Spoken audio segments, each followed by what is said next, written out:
लखनऊ में सीएम योगी का विपक्ष पर हमला, बोले पहले की सरकारों में वन डिस्ट्रिक्ट वन माफिया की नीति थी, बीजेपी शासन में वन डिस्ट्रिक्ट वन प्रोडक्ट से राज की ब्रांडिंग।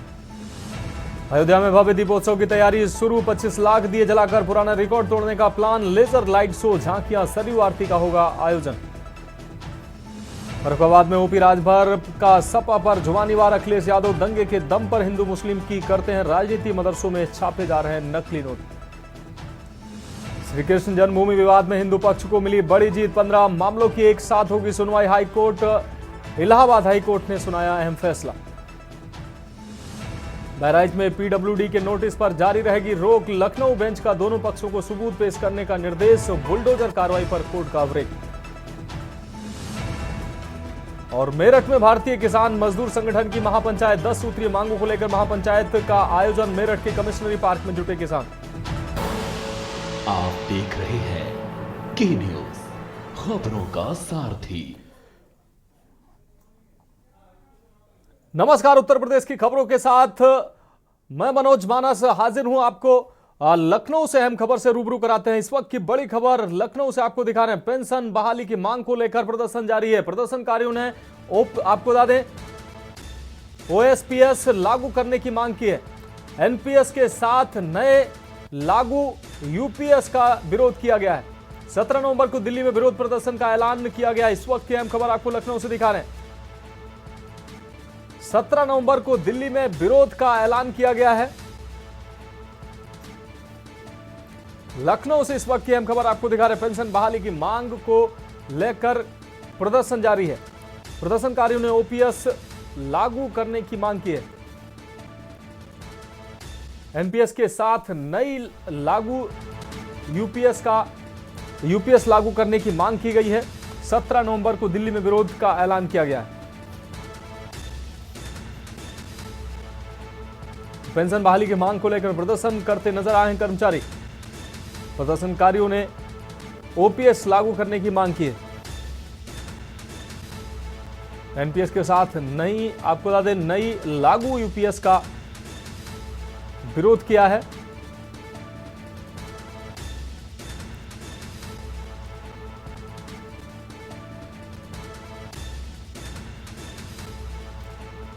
तो इस वक्त की अहम खबर आपको लखनऊ से दिखा रहे हैं।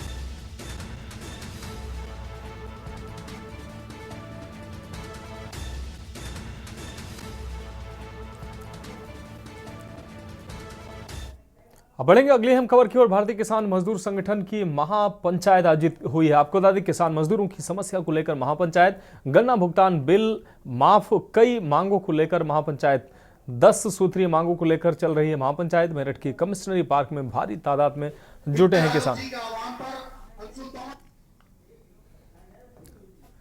तो बड़ी तादाद में किसान एकजुट हुए हैं। सूत्रीय मांगों को लेकर किसान एकजुट नजर आए। तो इस वक्त की अहम खबर आपको दिखा रहे हैं। भारतीय किसान मजदूर संगठन की महापंचायत आयोजित की गई। भाई पंचायत तो पीड़ा में इधर है, कोई न तो शौक तो कुछ है नहीं। पीड़ा है, मान लिया सरकार बन ली, नवी भी बन ली, पुरानी भी हो ली, 24 का चुनाव हो गया, 22 में चुनाव हुआ था, गन्ने का भुगतान नहीं हुआ, बिजली फ्री नहीं हुई, आयुष्मान कार्ड बन नहीं रहे, बालकों की दुर्गति हो रही, न पेस्टिसाइड का रहा बैठ रहा, न जैविक का खाद रहा बैठ रहा, न सरकार का रहा बैठ रहा। किसान तो अपनी पीड़ा में आया भाई। पंचायत तो कौन सा यहाँ फैसला होना कुछ, यहाँ तो सिर्फ ये अपनी पीड़ा में अपनी पीड़ा को रोना आया, बताना आया। ये जो प्रशासनिक अधिकारी बड़े बड़े एसीओ के कमरे में बैठे, ये जो प्रशासनिक अधिकारी हूँ करके गाड़ियों में लिख रहे हैं यहाँ से, और सड़क पे इनकी खातर पुलिस वाले सलूट मारते जहाँ, ये किसान है, मजदूर है, तब इनकी जान है, तब ये पद है, और उसका ही शोषण हो रहा। मांग है भाई, अब लोग गन्ने का भुगतान नहीं हुआ अब तक। सरकार ने 22 में वादा करा बिजली फ्री कराएंगे, बिजली फ्री अभी तक हुई नहीं। जितने भी कमाल की बात ये सरकार कह रही 0 टॉलरेंस पे काम कराएंगे।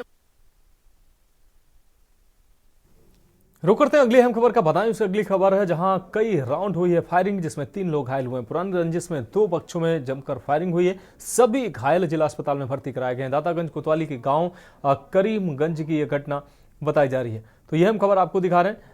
दातागंज कोतवाली के करीमगंज की ये पूरी घटना है। अस्पताल में सभी घायलों को भर्ती कराया गया है।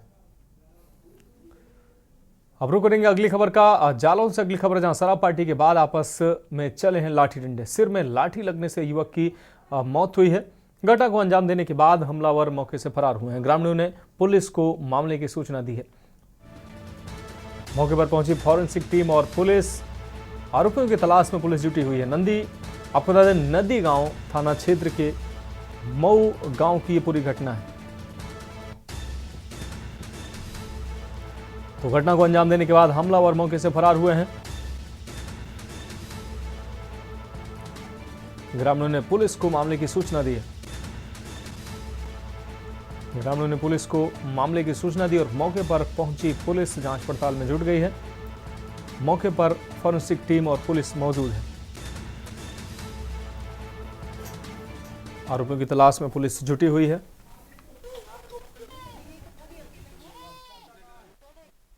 दोस्त थे जय सिंह अहिरवार और ललिया अहिरवार। इन दोनों लोगों ने कल रात में शराब का ज़्यादा सेवन किया, फिर आपस में बेवजह विवाद हुआ, जिसमें जय सिंह ने ललिया तोमर के सर पे, ललिया अहिरवार के सर पे डंडे से प्रहार कर दिया और उनकी मृत्यु हो गई। सर किसी ने तहरीर दी है क्या? अभी तहरीर प्राप्त की जा रही है, क्योंकि ललिया तोमर का भी परिवार नहीं था, ये शादीशुदा नहीं थे। इनके चाचा हैं जिनको से तहरीर प्राप्त करके ये कार्रवाई की जा रही है। पंचायतनामा पोस्टमार्टम की कार्रवाई प्रगति पर है। अभियोग पंजीकृत कर सुसंगत धाराओं में, और जो अभियुक्त हैं जय सिंह, उनको हिरासत में लेकर पूछताछ की जा रही है। विवेचना से जो भी तथ्य प्रकाश में आएंगे उस हिसाब से कानून के दायरे में कड़ी से कड़ी कार्रवाई लाई जाएगी। रुक करते हैं अगली खबर का बिजनौर से। अगली खबर जहां 4 दिन से लापता शख्स का शव मिला है। में संदिग्ध परिस्थितियों में पड़ा मिला है युवक का शव कब्जे में लेकर पुलिस ने पोस्टमार्टम के लिए भेजा है। धामपुर थाना क्षेत्र के धामपुर नूरपुर मार्ग का यह पूरा मामला है। तो लापता युवक का शव बरामद हुआ है। शव कब्जे में लेकर पुलिस ने पोस्टमार्टम के लिए भेजा है। यह हम खबर आपको दिखा रहे। धामपुर थाना क्षेत्र के नूरपुर मार्ग का यह पूरा मामला है। बिजनौर से अहम खबर, 4 दिन से लापता शख्स का शव बरामद हुआ है। संदिग्ध परिस्थिति में पड़ा मिला है युवक का शव कब्जे में लेकर पुलिस ने पोस्टमार्टम के लिए भेजा है। धामपुर थाना क्षेत्र के धामपुर नूरपुर मार्ग का यह पूरा मामला है। आपको बिजनौर से अहम खबर दिखा रहे हैं। 4 दिन से लापता शख्स का शव मिला है।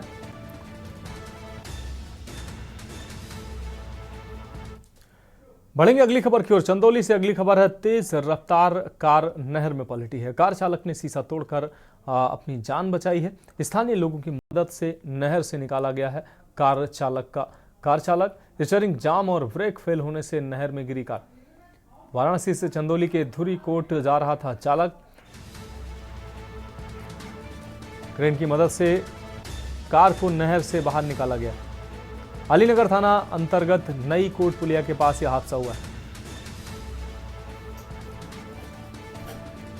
तो स्थानीय लोगों की मदद से नहर से कार चालक को निकाला गया है। स्टीयरिंग जाम और ब्रेक फेल होने से नहर में गिरी कार। स्टीयरिंग जाम और ब्रेक फेल होने से नहर में गिरी है कार। वाराणसी से चंदौली के धुरीकोट जा रहा था कार चालक।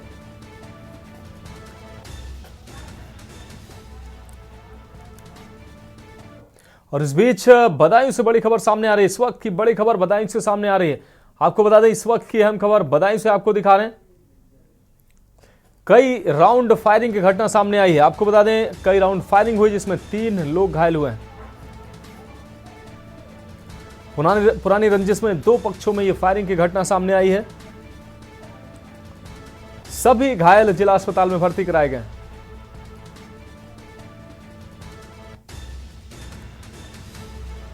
दादागंज कोतवाली के गांव करीमगंज की यह पूरी घटना है।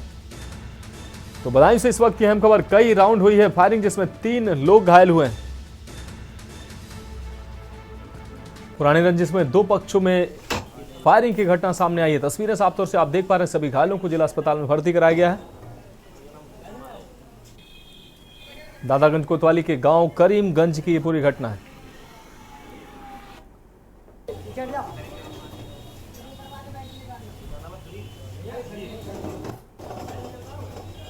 शाम के समय सूचना मिली कि ग्राम करीमगंज में फायरिंग हुई है। फायरिंग की सूचना पर थाना तातागंज पुलिस मौके पर पहुंची तो जानकारी हुई कि पुराने रंजिश को लेकर दो पक्षों में फायरिंग हुई है, जिसमें 3 लोग घायल हुए हैं।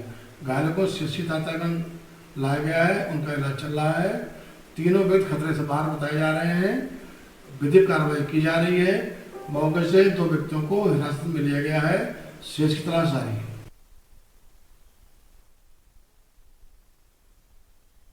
गया खबरों में वक्त एक ब्रेक का है, जल्द हाजिर होंगे। आप देख रहे हैं के न्यूज, खबरों का सारथी। ब्रेक के बाद एक बार फिर से खबरों में आपका स्वागत है। रुक करेंगे अगली खबर का। मेरठ से अगली खबर है, जहां कुख्यात बदमाश परवेज उर्फ फर्रू गिरफ्तार किया गया है। कब्जे से अवैध पिस्टल व मैगजीन बरामद हुई हैं। पिस्टल सप्लाई मामले में पहले भी जा चुका है जेल। एनआईए एसटीएफ ने भी गिरफ्तार कर जेल भेजा है।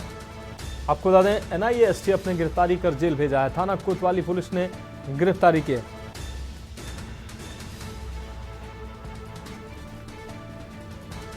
कब्जे से अवैध पिस्टल और मैगजीन बरामद हुई है। पिस्टल सप्लाई मामले में पहले भी जा चुका है जेल। तो एनआईए एसटीएफ और पुलिस ने गिरफ्तारी की है।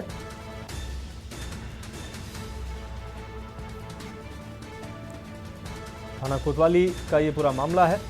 मेरठ से अहम खबर आपको दिखाने, कुख्यात बदमाश परवेज उर्फ फर्रू गिरफ्तार किया गया। कब्जे से अवैध पिस्टल व मैगजीन बरामद हुई है। पिस्टल सप्लाई मामले में पहले भी जा चुका है जेल। एनआईए एसटीएफ और कोतवाली पुलिस ने यह गिरफ्तारी की है। देखिए, कल थाना लोहिया नगर क्षेत्र में एक शस्त्र फैक्ट्री पकड़ी गई थी, जहां से हमें 2 पिस्टल 32 बोर के, एक पिस्टल जो अधवनी थी, 6 मैगजीन, 2 पिस्टल की नाल और जो इनके पिस्टल बनाने के सामान होते हैं, जो औजार होते हैं, वो वहां से बरामद हुए थे। वहां से एक असलम नाम का जो बदमाश था, पुलिस को चकमा देके फरार हो गया था। उसी दौरान जो शाम के करीब 6:30 बजे के आसपास थाना कोतवाली क्षेत्र में एक बदमाश जिसका नाम परवेज उर्फ फर्रू है, जो थाना देरी गेट से एक मुकदमे में वांछित चल रहा था एनबीडब्ल्यू में, उसे कोतवाली पुलिस ने गिरफ्तार किया था चेकिंग के दौरान। उसके पास से हमें एक पिस्टल और 2 जिंदा कारतूस और 4 जो मैगजीन होती है और कुछ अधबने जो रिवॉल्वर के औजार इक्विपमेंट्स होते हैं वो मिले थे उसके पास से। बढ़ेंगे अगली खबर की ओर। खबर लखनऊ से, जहां पर्यटन मंत्री जयवीर सिंह ने दिवाली के मौके पर होने वाले दीपोत्सव कार्यक्रम को लेकर जानकारी दी। उन्होंने कहा कि 500 वर्षों के बाद प्रधानमंत्री नरेंद्र मोदी के नेतृत्व में राम मंदिर का काम संपन्न हुआ। राम मंदिर बनने के बाद पहला भव्य दीपोत्सव होने जा रहा है। 28 अक्टूबर से 30 अक्टूबर तक अयोध्या में भव्य दीपोत्सव होने जा रहा है। हम अपना ही रिकॉर्ड इस बार तोड़ने जा रहे हैं। 25 लाख दिए जलाकर हम अपना रिकॉर्ड तोड़ेंगे। इसके साथ 11 आचार्यों द्वारा एक साथ सरयू आरती कराई जाएगी। सरयू घाट पर पानी के ऊपर झांकियां देखने को मिलेंगी। इस बार दीपोत्सव में हाईटेक लेजर लाइटों का उपयोग किया जा रहा है। भगवान राम और माता सीता इस बार हेलीकॉप्टर से पधारेंगे।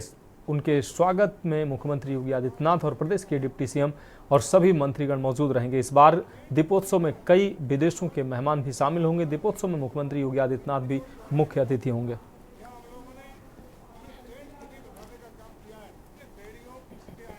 वहाँ ठहरने की जहाँ तक व्यवस्था की बात है, उस व्यवस्था में हम लोगों ने एक तो नया इस बार शुरू किया है कि एक हेलीकॉप्टर की सेवाएं वहाँ देने का काम किया है। पूरे कुंभ का दर्शन और कुंभ का पूरा हवाई सर्वे टाइप का, और वहाँ से दर्शन करने का काम करेंगे। 8 से 9 मिनट की ये यात्रा करके वहीं का हेलीकॉप्टर की सेवाएं देने का निर्णय लिया गया। शुरू से लास्ट तक हेलीकॉप्टर की सेवाएं देंगे। उसके लिए ऑनलाइन व्यवस्था की गई और वहाँ पे स्थलीय बुकिंग काउंटर भी रहेगा, जिससे कोई भी आने वाला श्रद्धालु उन सेवाओं का लाभ उठा सके। इसके साथ ही साथ हम लोगों ने वहाँ ठहरने के लिए जो भी श्रद्धालु आएंगे विभिन्न श्रेणियों के आएंगे, उन सभी तरह के आने वाले श्रद्धालुओं के ठहराव की बेहतरीन व्यवस्था कराने के लिए हमारे उत्तर प्रदेश पर्यटन विकास निगम के द्वारा वहाँ टेंट सिटी का निर्माण जवाहरलाल नेहरू रोड, त्रिवेणी रोड चौराहे के पास, यहाँ हम लोगों ने ये टेंट सिटी बसाने का काम किया है। बढ़ेंगे अगली खबर की ओर। फर्रुखाबाद पहुंचे उत्तर प्रदेश सरकार में पंचायती राज मंत्री ओम प्रकाश राजभर अखिलेश यादव पर बड़ा उन्होंने हमला बोला। उन्होंने कहा कि अखिलेश यादव दंगे के दम पर और हिंदू मुस्लिम की राजनीति करते हैं। कैबिनेट मंत्री ओपी राजभर ने बताया कि पंचायती राज व अल्पसंख्यक कल्याण एवं वक्फ बोर्ड के विभाग की समीक्षा बैठक करेंगे। फर्रुखाबाद जनपद में विभागों की क्या प्रगति है, जो सरकार की मंशा है उसके अनुरूप काम हो रहा है या नहीं हो रहा है, जो केंद्र सरकार और प्रदेश सरकार की योजनाएं संचालित उनमें प्रगति क्या है और पार्टी का कार्यकर्ता सम्मेलन उसमें भी शामिल होना है। साथ ही देखना होगा कि जिले में पार्टी की सुभाषपा की क्या स्थिति है। देश की राजनीति में मची उथल पुथल को लेकर किए गए सवाल पर ओपी राजभर ने कहा कि चुनाव हमेशा होते रहेंगे। वहीं इस उपचुनाव से न सरकार को गिरना है और न किसी को सरकार बनाना है। उपचुनाव में सीटें न मिलने के सवाल पर उन्होंने कहा कि हमको चुनाव लड़ना नहीं है, हम 100% गठबंधन से संतुष्ट हैं। वायनाड में प्रियंका गांधी वाड्रा के चुनाव पर राजभर ने कहा कि जिसको चाहे उसको लड़ाएं, जनता हमेशा सत्ता को वोट देना चाहती है, क्योंकि विपक्ष से जीतने के बाद भी हमेशा यही रोना रोएगा कि हमारी सरकार नहीं है, हम क्या विकास करें। होता तो बयान आता, क्योंकि जब यादव मारा जाता है तब अखिलेश जी का तो बयान आता है। ब्राह्मण, राजपूत, भूमिहार, यादव, पटेल, बिंद, केवट, मल्ला, राजभर मारा जाएगा, मुसलमान मारा जाएगा तो नहीं बोलेंगे, लेकिन मंगेश यादव का इनकाउंटर होगा तो जरूर बोलेंगे। जैसे बहराइच इनकाउंटर हुआ तो उनका बयान आ गया, राजनीति शुरू हो गई। देखिए, उनका काम है दंगे पे की दम पे राजनीति, हिंदू मुसलमान करके राजनीति किए हैं। मुसलमान उनको बोरा का बोरा वोट देता है और खाली झोरा थमा देते हैं, ले जाओ लेके घूमो, फिर बोरा में भरो, अब भर के फिर चुनाव आएगा तो हमको वोट दो। क्या मिला उनको? आज़ादी के बाद 38% नौकरियों में मुसलमान था। कांग्रेस ने विकास किया, सपा ने विकास किया, बसपा ने विकास किया। अगली खबर का रुख करेंगे खबर बुलंदशहर से, जहां भूमाफिया सुधीर गोयल और राखी गोयल की 9 करोड़ 27 लाख की संपत्ति को जब्त कर लिया गया। सुधीर गोयल की 5 करोड़ 13 लाख और राखी गोयल की 4 करोड़ 14 लाख की संपत्ति को कुर्क किया गया है। प्रॉपर्टी फ्रॉड कर गोयल दंपति ने अवैध रूप से करोड़ों रुपए की संपत्ति बनाई थी। सुधीर गोयल और राखी गोयल ने एक प्लॉट को कई बार बेचा। बैनामा एग्रीमेंट के बाद किसानों की जमीन पर भुगतान भी नहीं किया। पुलिस भूमाफिया राखी गोयल और सुधीर गोयल को जेल भेज चुकी है। एसएसपी श्लोक कुमार ने गैंगस्टर एक्ट के तहत डीएम कोर्ट में रिपोर्ट भेजी थी, जिसके बाद डीएम ने कुर्की का आदेश जारी किया था। जानकारी के मुताबिक बुलंदशहर कोतवाली क्षेत्र की राधिका एनक्लेव में पुलिस ने प्रॉपर्टी को जब्त किया।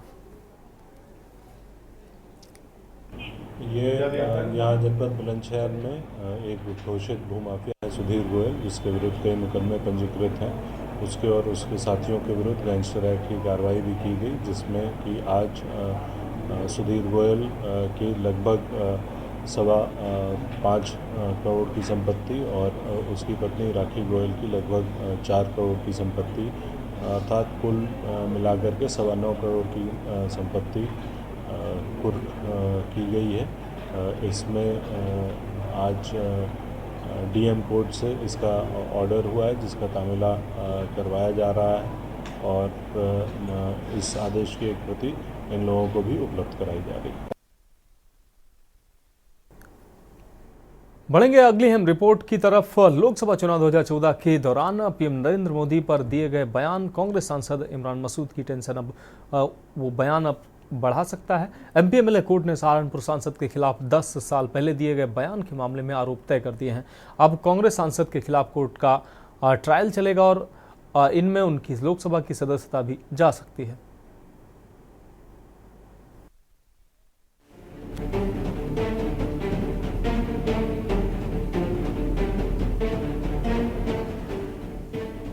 एक से 10 साल पहले इमरान मसूद ने देवबंद में कहा था कि नरेंद्र मोदी यहाँ आए तो बोटी बोटी कर दी जाएगी।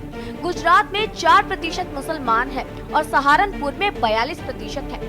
विशेष लोक अभियोजक MP MLA coat Gulab Singh ने बताया कि देववन में लबकरी गांव में पीएम पर दिए गए बोटी बोटी वाले बयान मामले की सुनवाई करते हुए विशेष न्यायाधीश MP MLA मोहित शर्मा की कोर्ट में 19 लोगों के बयान दर्ज कर लिए गए हैं। दरअसल 2014 लोकसभा चुनाव में नरेंद्र मोदी पीएम पद के दावेदार थे और इमरान मसूद कांग्रेस के टिकट पर चुनाव लड़ रहे थे। मसूद ने नरेंद्र मोदी के साथ बसपा के 2 विधायकों पर भी अमर्यादित टिप्पणी की थी। इस पर 27 मार्च 2014 को तत्कालीन कोतवाली देवबंद प्रभारी कुसुमवीर सिंह ने मसूद के खिलाफ भारतीय दंड संहिता की धारा 295A के तहत मामला दर्ज किया। साथ ही जन प्रतिनिधित्व अधिनियम की धारा 125 और SC/ST कानून की धारा 310 के तहत भी मुकदमा लिखा गया था। कांग्रेस सांसद वायरल वीडियो में कहते दिखे थे कि गुजरात में 4% मुसलमान हैं और सहारनपुर में 42% हैं। यहाँ बोटी बोटी काट देंगे। विशेष MP MLA कोर्ट द्वारा आरोप तय किए जाने के बाद अब इस मामले में ट्रायल चलेगा। कोर्ट ने कांग्रेस सांसद के खिलाफ जिन धाराओं में आरोप तय किया है उनमें 5 से 7 साल तक की सजा का प्रावधान है। इसीलिए कोर्ट में आरोप सिद्ध होने पर सजा काटने के साथ मसूद की सांसदी भी जा सकती है। जो MP MLA को कांग्रेस इमरान मसूद सांसद पर जो है आरोप तय किए गए हैं, क्या पूरा मामला है ये और क्या प्रकरण था? ये मामला लोकसभा चुनाव 2014 का है। 2014 में ये कांग्रेस प्रत्याशी थे इमरान मसूद और गांव थाना अंतर्गत देवन के अंदर एक लबकरी गांव है, वहाँ पे एक जनसभा की गई थी। उस जनसभा में इमरान मसूद पहुंचे और वहाँ पे माननीय देश की जो फिलहाल माननीय प्रधानमंत्री नरेंद्र मोदी जी हैं उनके बारे में अब सब बोले गए थे कि अगर नरेंद्र मोदी सहारनपुर में आए तो उनके बोटी बोटी कर दी जाएगी। और सहारनपुर के जो दलित विधायक हैं उनके बारे में भी अब सब आपत्तिजनक भाषा का प्रयोग करते हुए कहा गया था कि उन्होंने ये कहा था कि अगर मतलब कि नरेंद्र मोदी सहारनपुर आए तो बोटी बोटी कर देंगे। सहारनपुर में 42% मुसलमान है और गुजरात में सिर्फ 4% मुसलमान है। तो क्या उनके सांसदी पर भी कुछ फर्क पड़ पाएगा जिस तरह से? वो तो आने वाले टाइम में जो साक्ष्य है हम उन्हें पेश करेंगे, उसके आधार पर भी। मसूद के विवादित बयान ने देश के राजनीतिक हलके में खलबली मचा दी थी और सोशल मीडिया पर वायरल रहकर सुर्खियों में रहा था। MP MLA कोर्ट के विशेष लोक अभियोजक ने बताया कि कई अलग अलग तारीखों पर इस मामले में 19 ग्रामीणों की गवाही हो चुकी है। सोमवार को सांसद इमरान मसूद स्वयं ही कोर्ट में हाजिर होने पहुंचे थे। कोर्ट ने उनकी डिस्चार्ज एप्लीकेशन को खारिज करते हुए चार्ज तय किए हैं। स्पेशल डेस्क के न्यूज इंडिया। तो फिलहाल उत्तर प्रदेश की खबरों में अभी के लिए मेरे साथ इतना ही। मुझे दीजिए इजाजत और आप देखते रहिए के न्यूज इंडिया।